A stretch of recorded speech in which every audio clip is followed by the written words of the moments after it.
Amigos e amigas, canal do Xavier, eu sou o Xavier. Gente, e a tal da checagem, da conferência paralela que o exército, que os militares iam fazer com relação à apuração dos votos, com relação à contagem dos votos, independente do que seria feito pelo TSE? O Bolsonaro vem há muito tempo afirmando que as urnas eletrônicas são passíveis de serem burladas, contrariamente ao que diz o TSE, e ele insiste que não há segurança e que os votos podem ser roubados, pode haver fraude, etc. Tal. Então, para isso, ele deu ordens aos militares, aqueles militares que fazem tudo que ele manda, né, para que fizessem uma checagem paralela. Muito bem, eu estou lendo aqui uma notícia do jornal Metrópolis que diz o seguinte: militares silenciam sobre conferência de boletins de urna. Hoje é dia 8 de outubro, as eleições foram no dia 2 e os militares não falaram absolutamente nada, nada sobre o que eles descobriram com relação a uma possível fraude ou uma possível possibilidade de fraude. Para agradar Jair Bolsonaro, o Exército fez soma paralela de votos de 385 urnas. Ideia era comparar com números do TSE. Pois bem, aí o que foi que aconteceu depois disso? As eleições transcorreram tranquilamente, houve algumas filas, mas nada que fosse fora do que já aconteceu em outros anos. E Jair Bolsonaro foi para o segundo turno. Né? Muitos bolsonaristas foram para o segundo turno, alguns foram eleitos. Né? Em São Paulo, por exemplo, Haddad, o candidato do PT, que estava na frente, São Paulo, que é o principal colégio eleitoral do Brasil, depois, é claro, do Brasil como um todo. Né? O governo de São Paulo é o governo do estado mais rico da nação. Então existe um interesse muito forte de qualquer candidato à presidência que o governador de São Paulo seja do seu partido, pelo menos um aliado, e faça parte da, do seu, da sua campanha, né, que esteja do seu lado. E para o Lula era muito interessante ter o Haddad eleito. Pô, se pudesse ser no primeiro turno, melhor seria ainda. Né? Mas se Haddad tivesse passado para o segundo turno em vantagem, seria melhor para Lula. Mas não aconteceu isso, apesar do Haddad ter sido apontado pelas pesquisas como estando em primeiro lugar. Ele vai para o segundo turno, mas em desvantagem em relação ao Tarcísio de Freitas, que é o candidato do Bolsonaro e que está em primeiro lugar. E as pesquisas indicam que a chance do Tarcísio de Freitas ganhar é muito maior do que a de Haddad. O Tarcísio de Freitas está na frente, né? E as chances deles são muito maiores de ganhar. Até porque São Paulo é um estado muito conservador e a esquerda dificilmente consegue ganhar o governo do estado. Vale lembrar que o PSDB governou São Paulo por quase 30 anos. Né? E o PSDB, que hoje em dia é um partido de direita.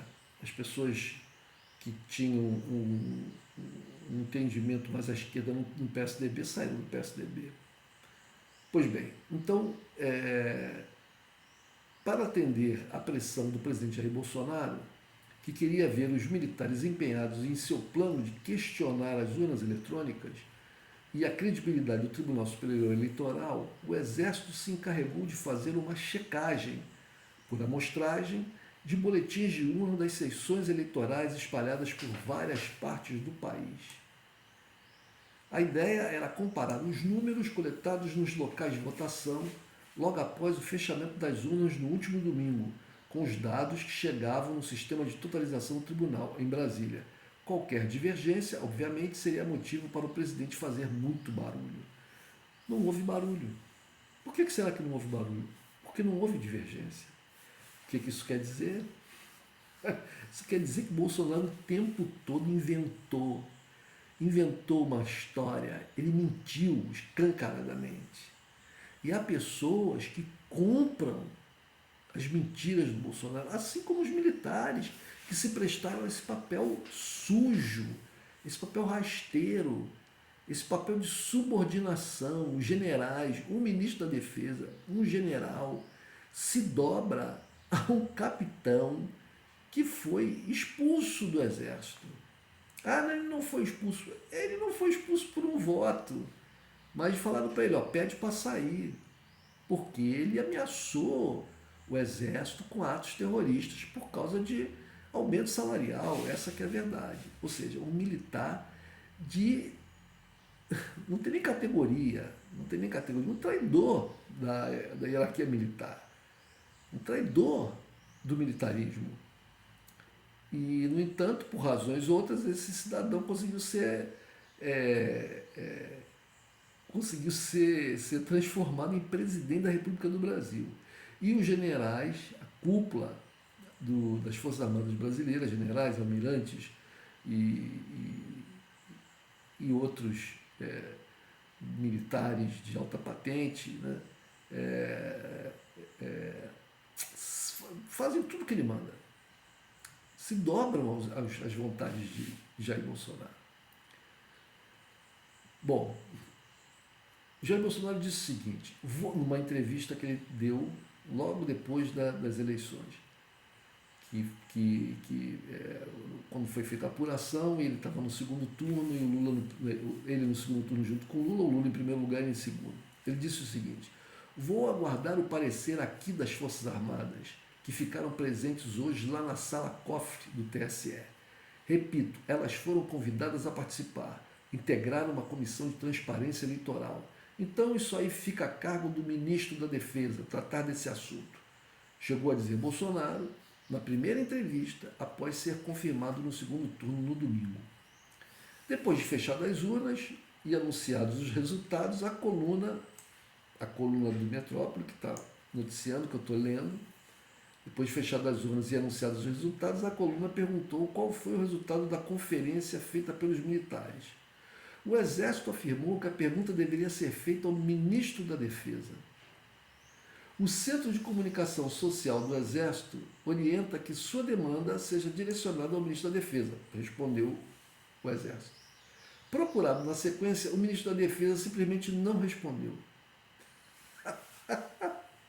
Eles são uma piada, né? Eles são uma piada. Ou escória de gente abaixo da mediocridade. Ao total, o Exército se encarregou de coletar e conferir os boletins de 385 urnas, escolhidas, segundo os militares, a partir de critérios estatísticos. A decisão dos militares de fazer a checagem gerou desconforto no Tribunal Superior Eleitoral, que antes da eleição divulgou nota para dizer que, há tempos, os boletins de urna são disponibilizados a quem quer que seja nas sessões eleitorais. Para fazer um contraponto a eventuais questionamentos que pudessem surgir da Conferência dos Militares, o Tribunal de Contas da União acertou com o TSE, que também faria uma checagem, o Tribunal de Contas da União, e em número ainda maior de urnas, para não deixar margem para dúvidas.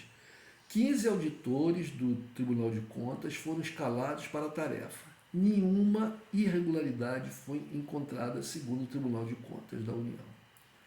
O silêncio dos militares é um sinal eloquente de que a conferência que eles ficaram de fazer também não detectou divergências.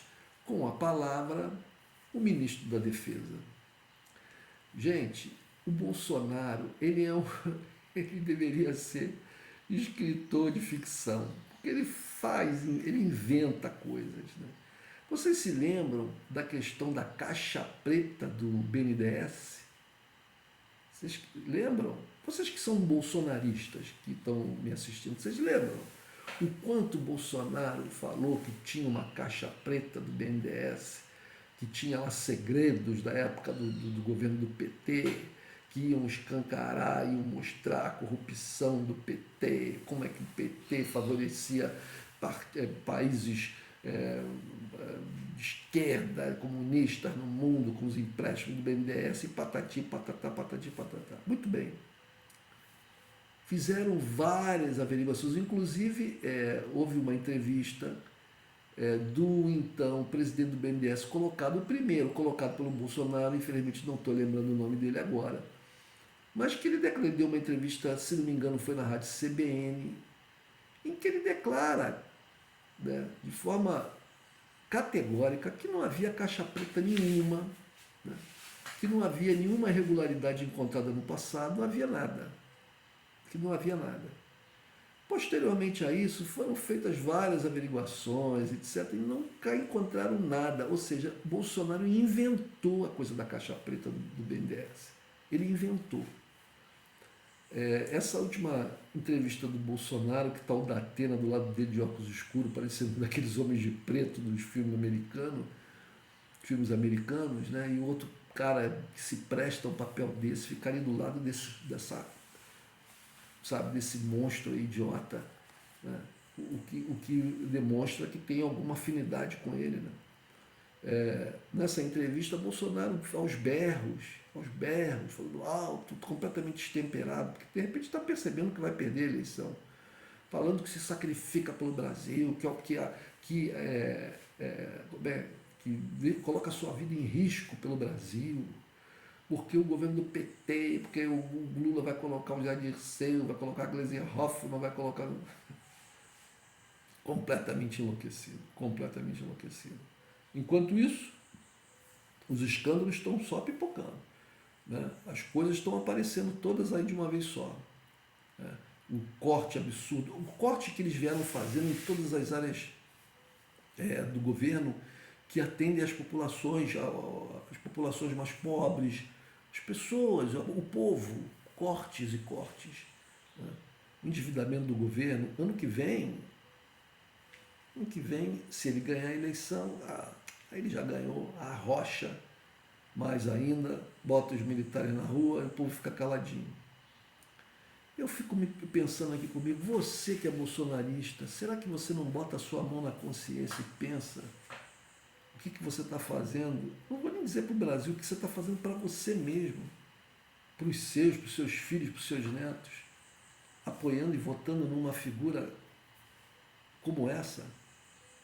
Pensa bem, pense bem. O fato é que mais uma mentira de Bolsonaro jogada por terra, mais uma mentira.